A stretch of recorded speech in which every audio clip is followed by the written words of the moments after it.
నాకైతే చాలా డిఎమ్స్ వచ్చినాయి పీపీటీ ప్రెజెంటేషన్ ఎలా ప్రిపేర్ చేయాలని చెప్పని.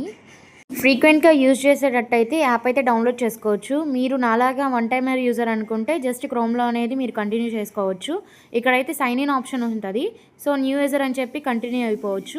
అయితే ఆల్రెడీ సైన్ చేశాను కాబట్టి లాగౌట్ అయ్యి సైన్ ఇన్ అయితే చేస్తున్నాను. ఇక్కడైతే ప్రెజెంటేషన్ అని చెప్పి నేనైతే ఆప్షన్ సెలెక్ట్ చేసుకున్నాను. కొన్ని క్వశ్చన్స్ అయితే ఇస్తుంది. సో దానికైతే మీకు నచ్చినట్టు ఆన్సర్ చేయొచ్చు. It's your wish. నెక్స్ట్ అయితే మీకు చాలా ఆప్షన్స్ వస్తాయి. Presentation, web page, document, social అని చెప్పని. నేనైతే ఇక్కడ పీపీటీ ప్రెజెంటేషన్ కాబట్టి ప్రెజెంటేషన్ అనేది సెలెక్ట్ చేసుకున్నాను.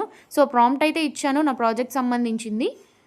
సో మీకు టెంప్లెట్స్లో ఏవైతే పిక్స్ కావాలో అంటే ఏమైనా ఇమేజెస్ కావాలో నేనైతే థీమ్ అయితే సెలెక్ట్ చేసుకున్నాను.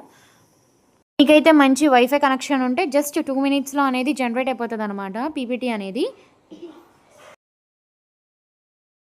ఇందులో మీకు ఏం జరుగుతుందంటే జస్ట్ ఒక 10 pages పీపీటీ మాత్రమే జనరేట్ అవుతుంది. మీకు ఒకవేళ కావాలనుకుంటే జస్ట్ హెడ్లైన్స్ ఇచ్చుకొని ఒక 10 pages జనరేట్ చేసుకోవచ్చు. మళ్ళీ తర్వాత ఇంకో 10 headlines ఇచ్చి మళ్ళీ ఇంకో 10 pages పీపీటీ అనేది జనరేట్ చేసుకోవచ్చు. బట్ వాటర్ మార్క్తో అయితే వస్తుంది. పీపీటీ అయితే జనరేట్ అయిపోయింది. జనరేట్ అయిన పీపీటీని నేను ఫ్రీగా ఎక్స్పోర్టింగ్ అనేది చేసుకుంటున్నాను. పీడిఎఫ్గా అయితే కన్వర్ట్ చేసుకుంటున్నాను. సో నేను పీడిఎఫ్ని వర్డ్గా కన్వర్ట్ చేసి నేను ఈజీగా ఎడిట్ చేయగలుగుతాను. ఎందుకంటే ఇంతకుముందు వాటర్ మార్క్ ఉండిద్దని చెప్పన్నానుగా. సో ఆ వాటర్ మార్క్ రిమూవ్ చేయడానికి అయితే నేను వర్డ్లోకి కన్వర్ట్ చేసి వాటర్ మార్క్